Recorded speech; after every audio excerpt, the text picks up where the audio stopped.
Hello বন্ধুরা, good morning. আমি Pratima, welcome back to my channel Pratima জোয়ার।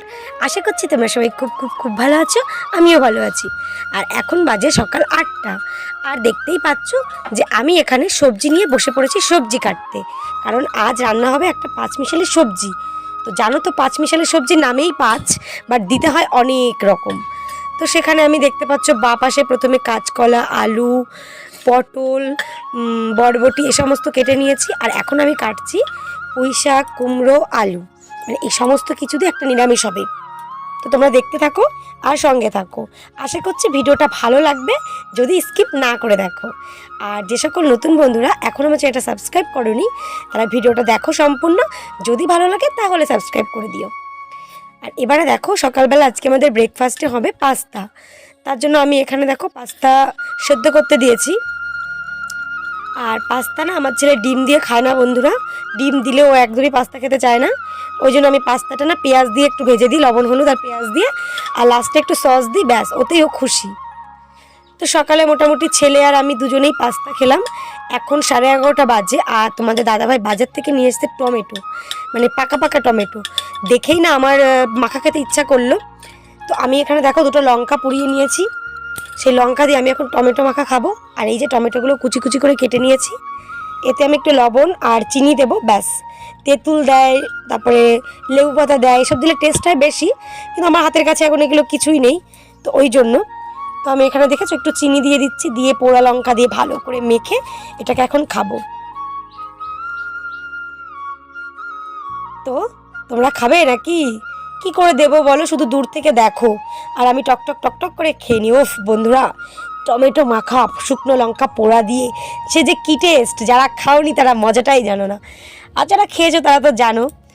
তো সেই মজা লাগছে, তবে একটু তেঁতুল হলে না বন্ধুরা পুরো ব্যাপারটা জমে যেত। তো যাই হোক, টমেটো মাখাটা খেয়ে নিই। এদিকে তো দুপুরে সবজি কেটে রেখেছি, কিন্তু রান্না তো এখনও হয়নি। তার আগে চলো তোমাদেরকে একটা জিনিস দেখাই। এই দেখো বন্ধুরা, দেখেছো কালকের ভিডিওতে দেখেছো যে যে কটা বাকি ছিল কেনাকাটা কালকে করে নিয়েছি। এবার এই হচ্ছে সম্পূর্ণ। তার মধ্যে কিছু জনকে দেওয়া হয়ে গেছে, মোটামুটি 6-7 জনকে দেওয়া হয়ে গেছে কেনাকাটা, আরও বেশি। বাচ্চাদের দিয়ে বড়দের দিয়ে প্রায় 8-10 জনকে দেওয়া হয়ে গেছে।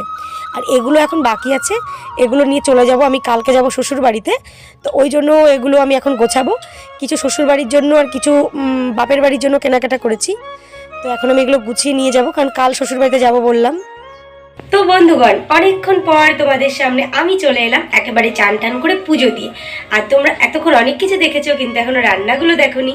আসলে আমি তো এখনো রান্না করিনি। এই দেখো যেই সবজিগুলো কেটে রেখেছিলাম এখন এইরকমভাবেই পড়ে আছে। আসলে জামা কাপড় কাচাকুচি করতে এত ভিজে গেছি না, তো ভাবলাম যে স্নান করে পুজোটা দিয়ে নিই, তারপরেই রান্নাটা বসাবো। তো বেশি কিছু তো সেরকম কিছু হবে না, শুধু একটা পাঁচমিশালি সবজি হবে আর ডিম হবে। তো এই জন্য তো ঝামেলা করলাম না, যে ঠিক আছে চলো চান পুজো করেই করে নেব। তো চলো এবারে কিভাবে কিভাবে আমি রান্না করি একটু একটু শেয়ার করব, কারণ ভীষণ ঘুম পাচ্ছে। এবার তোমরা হয়তো ভাবতে পারো যে স্নান করে কেন ঘুম পাচ্ছে তোমার। অ্যাকচুয়ালি কালকে রাতে না একদম ভালো ঘুম হয়নি বন্ধুরা, কি বলবো। তো ওই জন্য জাস্ট হালকা পাতলার মধ্যে সব রেসিপিগুলো করব। কেউ কোথাও যেও না, একটু সাথে থাকো আর দেখতে থাকো, আশা করছি ভালো লাগবে। দেখো বন্ধুরা, আমি না একদম ভাবিনি জানো তো কাটার সময় যে এক কড়াই তরকারি হয়ে যাবে। দেখো এখনও তো আমি অনেক কিছু দিইনি, এর মধ্যে আমি কত কিছু দিয়েছি জানো, বেগুন, আলু, গাটি কচু, বরবটি, ডাঁটা, প্রচুর প্রচুর কিছু, কাঁচকলা মনেও নেই আমার। তো দেখো এক কড়াই তরকারি হয়েছে। আমি তো এখন ভেবে পাচ্ছি না যে কালকে আমি শ্বশুরবাড়িতে চলে যাবো আর আজকে এত রান্নাবান্না, মানে খেয়ে তো শেষ করতে পারবো না, তো এত কে খাবে। আর এদিকে দেখো কালকে বাড়িতে যাব বলে তোজবাবু ওর বাবার সঙ্গে চুল কাটাতে যাচ্ছে। আর যাওয়ার আগে একটুখানি বললাম বন্ধুদেরকে দেখিয়ে নাও যে তুমি এখন কেমন আছো, মানে কেমন লাগছে, আর চুল কাটার পরে তোমাকে কেমন লাগবে। তো দাঁড়িয়ে দাঁড়িয়ে একটু বদমাইশি করে নিচ্ছে। তো এখন ও যাবে হচ্ছে ওর বাবার সঙ্গে চুল কাটাতে, যেহেতু সামনে পুজো, তো চুল না কাটালে হয় বলো। তো প্রথমে আমরা কালকে শ্বশুরবাড়িতে যাব, তারপরে ওখানে 2-3 দিন থাকবো, তারপরে মায়ের বাড়িতে যাব। তো ওদিকে তোজো তোর বাবার সঙ্গে চলে গেল সেলুনে। আর এখানে আমি দেখো আর করছি ডিম কষা আলু দিয়ে একদম। তার জন্য ডিম আর আলু একসঙ্গে সেদ্ধ করে নিয়েছিলাম। এবারে আমি একটু শুকনো লঙ্কা জিরে ফোড়ন দিয়ে, আর তোমরা তো জানোই আমি তেলে আগে হলুদ দিয়ে নিই একটু। এবারে আমি দিয়ে দেবো ডিম আর আলুটা ভাজা ভাজা করার জন্য। তো আজকের ভিডিওটা আমি অনেক ছোট করেছি বন্ধুরা, কেউ চলে যেও না প্লিজ, দেখো ভালো লাগবে। তোমরা আমাকে একটু ফুল সাপোর্ট দিও, কেউ ঠকবে না, বিশ্বাস করো ফুল সাপোর্ট পাবে। তো এবার আমি মশলাটাও দিয়ে দিয়েছি, দিয়ে এবার ভালো করে কষিয়ে নিচ্ছি। তো আমি কিন্তু বেশি ঝোল ঝোল রাখবো না, ডিমটা একটু কষা কষাই করে নেব। তো আজকের আমাদের এই মেনু। তো চলো আবার সন্ধ্যায় কথা হচ্ছে। দেখো বন্ধুরা, এখানে তোজোকে আমি পড়াতে বসিয়েছি, আর আমার একটু ঠান্ডা লেগেছে বলছিলাম না, তো ঠান্ডা লেগেছে দেখে দেখো ও কী করছে, বলছে কি মা আমি টিভিতে দেখেছি ঠান্ডা লাগলে তাদের গায়ে কম্বল দিয়ে দিতে হয়, তাই দেখো আমার গায়ে কম্বল দিয়ে দিচ্ছে। আমি বলছি দিস না, আমার গরম লাগছে, পাখা চলছে। দেখো সত্যি বাবা তুই কত ভালো, আমায় কত ভালোবাসিস, দেখেছো? সত্যি লোকে বলে মেয়েরাই শুধু মায়ের কষ্ট বোঝে, না গো বন্ধুরা, ছেলেরাও মায়ের কষ্ট বোঝে গো। আমি বলছি এগুলো কোত্থেকে দেখেছিস? বলছে টিভি থেকে দেখেছি মা।